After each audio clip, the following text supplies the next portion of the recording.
Et voilà, justement, je vais présenter l'autre façon de faire. On a pas mal discuté avec Alexandre. Donc lui, il m'a raconté cette technique. Je voulais montrer comme je faisais avant, je continue à faire pour l'instant, et avoir après adopté la nouvelle technique.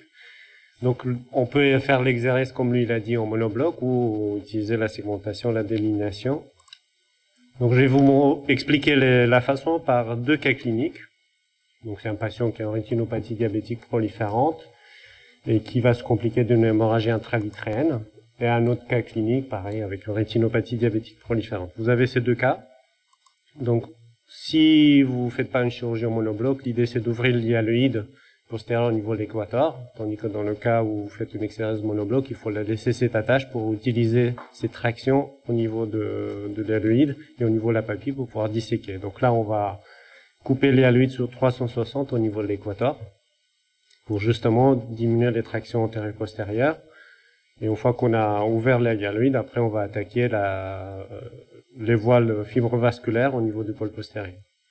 Donc ça c'est facile parce que comme l'hyaloïde est assez tendue, donc c'est facile de l'ouvrir sans danger pour la rétine au niveau de l'équateur. On fait la même chose, c'est le deuxième cas, mais c'est à peu près la même chose. Une fois qu'on a ouvert là, l'hyaloïde au niveau de l'équateur, on va commencer à faire la dissection. Donc disséquer, segmenter les voiles prépapillaires ou pré-rétiniens. Donc là, c'est un peu de délinéation, c'est à des ponts. On utilise le vitréotome 25 gauge, je pense que beaucoup de monde fait ça.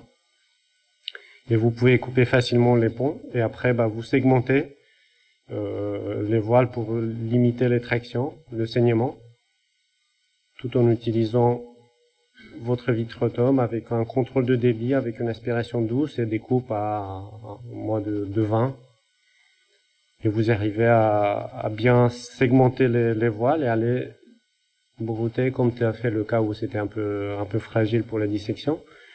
Et pareil ici, vous segmentez pour diminuer les tractions et vous délignez, vous enlevez les pédicules tout en utilisant une aspiration contrôlée et des coupes pareil de faible fréquence. Souvent j'utilise autour de 20 ou moins coupe à coupe pour pouvoir, et vous finissez après, voilà, pour retirer l'hémorragie. Ça, c'est le deuxième cas. Pareil, vous utilisez le vitréotome. Là, je suis en 25 gauge pour pouvoir disséquer et segmenter ce voile. Donc, vous aspirez et en même temps, vous utilisez le vitréotome pour pouvoir créer des plans. Et au fur et à mesure, vous y arrivez à créer des plans de dissection. Là, je suis en mono manuel, donc j'ai pas mis de chandelier, juste avec le vitréotome. Vous pouvez segmenter facilement ces voiles au niveau des arcades, aussi bien en inférieur que supérieur. Et une fois que vous avez segmenté, vous pouvez déligner s'il y a des attaches, des pédicules. Ce que disait Didier, tout le monde est d'accord, il faut à tout prix éviter de créer des trous dans la rétine, parce qu'après on part dans une toute autre chirurgie et surtout le pronostic il est sombre si vous avez créé un trou iatrogène. C'est la même chose si ceux qui font la pédiatrie dans les ROP, etc. Si vous avez créé un trou dans la rétine, ça va être un peu compliqué. Donc pareil, où c'est un peu plus dense, vous pouvez segmenter, entourer les pédicules et par la suite les déligner tout en utilisant, dans ce cas, la vitréotome. Sinon, vous pouvez passer en bimanuel avec des ciseaux pour couper les attaches et les ponts, tout en faisant attention d'éviter toute déchirure iatrogène. Et donc là, c'est autour de la papille en utilisant le vitréotome. À voir, effectivement, si l'utilisation d'un crochet, ça permet de gagner plus de temps. Et on verra ça la prochaine fois. Donc ça, c'était les façons d'utiliser la chirurgie en faisant une segmentation, une délinéation au vitréotome. Pour finir, dans le diabète, souvent, il faut pas oublier de faire un traitement au niveau de la macula, donc un pelage de la limitante interne. Dans ces cas-là, souvent, il y a un œdème aussi qui est présente ou des membranes au niveau maculaire. Donc je fais un pelage de la membrane limitante interne systématique. Et après je finis par un échange fluidaire et je complète la PPR sous air. Moi je le fais toujours sous air sur 360 degrés pour bien aller jusqu'au LoRa. Donc une fois qu'on a réalisé ça, on fait l'échange que vous voyez ici, l'échange fluidaire. Et moi je fais le laser tranquillement en grand champ sous air.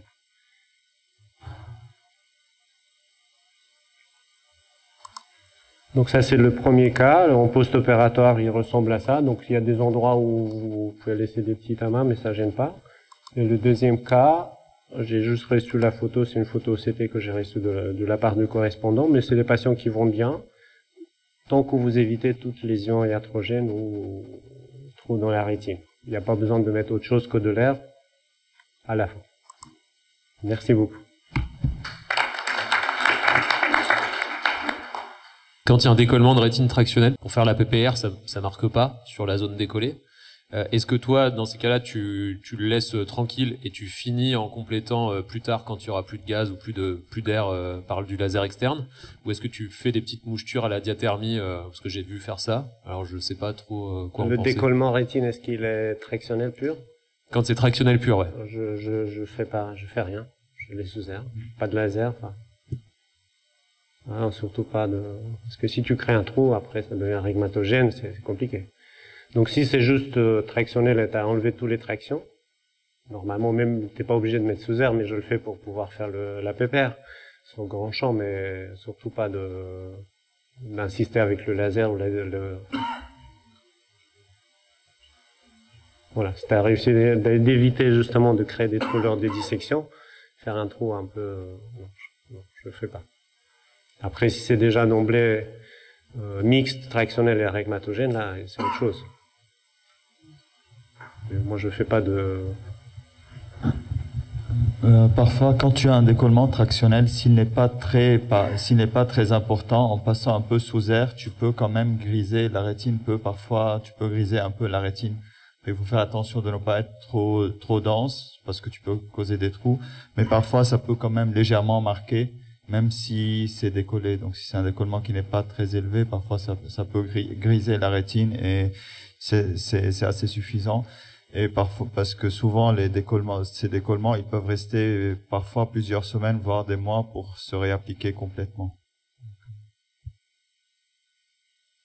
Après, ça dépend aussi de la localisation. S'il est en périphérie, tu peux faire ta PPR après. Il n'y a pas besoin en pôle postérieur, pareil, tu vois pas. Non, surtout pas.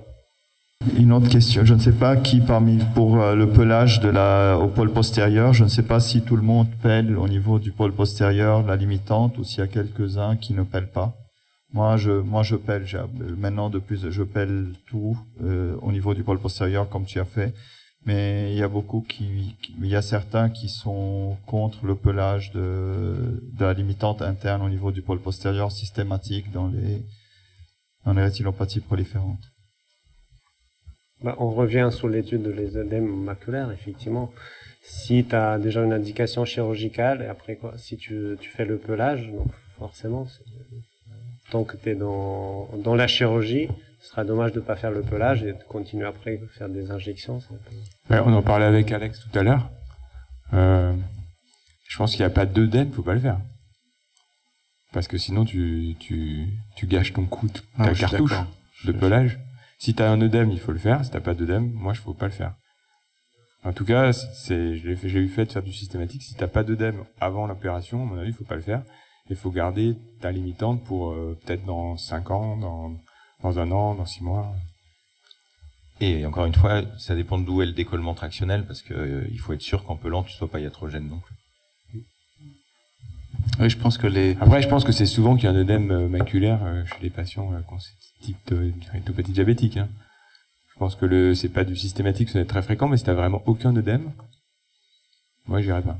Si, après, je rappelle qu'on avait eu une discussion avec Jean-Paul Amar sur justement chez un jeune, tu vois, qui devait avoir 25 ans, et un peu dans cette idée, c'est-à-dire c'est une cartouche qu'on s'enlève plus tard, et ça peut arriver des fois que t'as une espèce de rétine très très œdémaciée, et tu vois d'ailleurs quand tu pèles dans certains cas, t'as l'impression que la rétine elle est comme molle, tu vois, t'as l'impression qu'elle est très fragile, qu'elle est quasiment en train de se déchirer. Et l'autre risque, c'est là j'ai eu le cas il y a pas très longtemps, c'était pas chez un diabétique, mais c'était une hémorragie intravitréenne sur un macroanévrisme. Et en fait, par excès de zèle, on a fait un pelage de limitante interne, et en fait, il y a eu un trou maculaire iatrogène sur quelqu'un qui était déjà avec une pathologie vasculaire, tu vois, ischémique. Et puis là, tu vois, c'est con, quoi, parce que finalement, il n'y avait pas d'indication formelle. te retrouves avec une complication grave, où tu as limitante qui est déjà enlevée. Voilà, donc je pense que c'est en tout cas il y a peut-être des cas où il faut, hein. Je pense que, mais en non, tout mais cas, je pense qu'il y a malentendu. Donc là, le premier cas, il n'y avait pas d'œdème, donc j'ai pas fait de pelage. Le deuxième cas, il y avait un œdème, donc j'ai fait le pelage pour finir, donc j'ai montré ça. Le cas où il y avait la fibrose, etc. Le premier cas où il y avait l'hémorragie, il n'y avait pas d'œdème, il n'y a pas de pelage. Donc c'est pas du systématique, tout diabétique qui n'a pas d'œdème, je le fais pas. Donc s'il n'y a pas d'œdème, il n'y a pas de pelage. Après, il faut voir aussi, avec les angio-CT, s'il n'y a pas d'hémorragie intra-vitréenne, si vous avez accès. Il y a beaucoup des gens qui ont une macula normale, mais il y a une grande partie d'ischémie. Donc là, il faut pas peler. Parce que vous risquez justement de créer des déchirures iatrogènes. Donc ça, c'est autre chose. Voilà. Donc, je pèle pas à tout le monde qui passe au bloc, qui était justement, vous avez les deux cas, donc je pense qu'il y avait un malentendu. Donc le premier cas, il a pas eu de pelage, le deuxième, j'ai fini comme ça, parce qu'il y avait un œdème. Et certains, il faut regarder aussi, soit en angio, soit en angio-CT, si le pronostic visuel, en grande partie, c'est lié à l'ischémie maculaire. Donc là, si vous amusez à faire des pelages, etc. En fait, on a parlé avec Alexandre tout à l'heure, il y a 10 minutes avant de parler, et des pelages systématiques d'alimentante interne. Moi, il y a une quinzaine d'années avant que je comprenne le mécanisme du pelage alimentante interne, comme j'y arrivais bien, je pelais des collements de rétine avant qu'ils aient des œdèmes, et je pense que c'était complètement débile de faire ça si on comprend le mécanisme du pelage alimentante interne. Et donc c'est juste que j'ai fait la connerie, donc je la fais plus. Non, mais c'est un sujet qui est important de discuter, effectivement. En fait, il faut le faire au bon moment, quand il y a la bonne indication. Oui, je voulais juste dire que ma seule réticence au pelage de l'alimentante interne, c'était les œdèmes maculaires ischémiques macrokystiques. Et en fait, c'est pour ça que tu te retrouves avec un trou maculaire. C'est dans ces cas-là où il faut hésiter. Pour le reste... C'est pour ça que je disais, c'est que l'examen, s'il n'y a pas d'hémorragie, si tu as un patient qui est connu, qui a un décollement tractionnel, tu peux le voir effectivement, soit en angio-CT, soit en angio, c'est une ischémie importante. Voilà. Donc ça, c'est important. Parce que les tragédies au niveau maculaire, c'est quand tu pèles sur une rétine ischémique, elle est tellement atrophiée que... Je tiens aussi à vous rappeler un détail, à vous le remémoriser. Un œdème, quand vous avez un œdème maculaire, vérifiez que la PRP a été faite correctement, mais et surtout dans la zone prééquatoriale. Ça, c'est une publication qui a été faite par Paul Tornambi sur de nombreux cas où, un peu par flemme, les gens font une PRP mais vont pas jusqu'à l'insertion de la rétine. Et un œdème persistant, si vous lui faites un anneau qui va jusqu'à là, et bien, boum, il y a disparition de l'édème. Donc, mémoriser ça, c'est une arme supplémentaire. Oui. Un des soucis, enfin, si on parle de la photo en consulte, il y a des patients diabétiques qui dilatent difficilement, etc. Donc, il y a des rétinaux médicaux qui font le laser qui n'arrivent pas. Donc, on le voit souvent en bloc que vous avez cet anneau-là antérieur qui est souvent qu'il faut le compléter au bloc. Donc, ça arrive souvent. Ils n'arrivent pas à le faire, surtout avec les lasers avec le Pascal. Leur lampe à fente, c'est pas le top. Donc, ils n'arrivent pas avec ça dépend le laser, ça dépend de leur lampe à fente. Et souvent, avec des petites dilatations, enfin, des petites pupilles, ils n'arrivent pas. Hein. Donc oui, il faut compléter ça. Et l'IVT préopératoire, ça, on l'a fait tous. Il y a aussi des gens qui disent que ça ne sert à rien de la faire à la fin de l'intervention. Il y en a qui le font systématiquement. Dans quel état? Pareil, sous les deux cas, le premier qui a une hémorragie, etc., je l'ai fait 3 jours avant. Le deuxième cas qui a fait, il n'y a pas de raison. J'ai pas fait d'injection ni avant ni après. Tu vois, tout ça dépend parce que là, avec la fibrose qu'elle avait, un peu pareil, quelques vaisseaux déshabités, je vais pas augmenter les éventuelles tractions. Donc, je pense qu'il faut tout ce qui est systématique, ça veut dire qu'il n'y a pas de réflexion, il n'y a pas de décision devant le patient. Chaque cas, il est un peu différent. Et une remarque d'ailleurs sur cette injection dans les cas où tu as des rétinopathies diabétiques proliférantes qui avaient saigné. Je me rappelle, c'est un interne qui m'avait fait la remarque, tu vois. Donc, en fait, c'était à cette époque-là, je mettais souvent de l'air, enfin l'intervention, et donc j'injectais mon anti-VEGF dans un œil rempli d'air. Et là, il m'avait dit, mais ta concentration, elle va pas être un petit peu élevée? Et là, je lui ai fait, ah oui, ça c'est assez pertinent comme remarque. Donc c'est vrai que je pense qu'il faut faire attention. C'est sûr, Alors là, tu as plein de... Opératoire, il n'y a pas d'indication de faire une injection d'anti-VEGF qui va accentuer le risque d'évolution atrophique. C'est bien souvent que ces rétines de diabétiques sont très fragiles et on ne va pas les emmener vers l'atrophie. Hein. Oui. Après, c'est sur un glaucome néovasculaire. Oui, dans les GRV, tu peux envisager, parce que tu veux aller vite, parce que tu peux pas l'injecter quand il a 40 ou 35, c'est un peu complexe. Mais t'es pas obligé de le laisser sous air dans ce cas-là. Mais dans les rétinopathies proliférantes, c'est un moyen d'éviter les saignements péropératoires. Donc l'idée, c'est de les faire quelques jours avant. Donc souvent, je le fais vendredi, je les opère lundi. Ou jeudi, ça dépend. Donc, mais le faire après, une fois que tu as tout disséqué, bon, voilà. Mais si, dans le cas de GMV, on parle d'autre chose, là, effectivement, si tu as un patient qui est sous traitement maximal, tu le soulages, mais il est encore 35, il est légèrement hypermétrope, enfin, lui refaire d'anti-VEGF, c'est un peu complexe.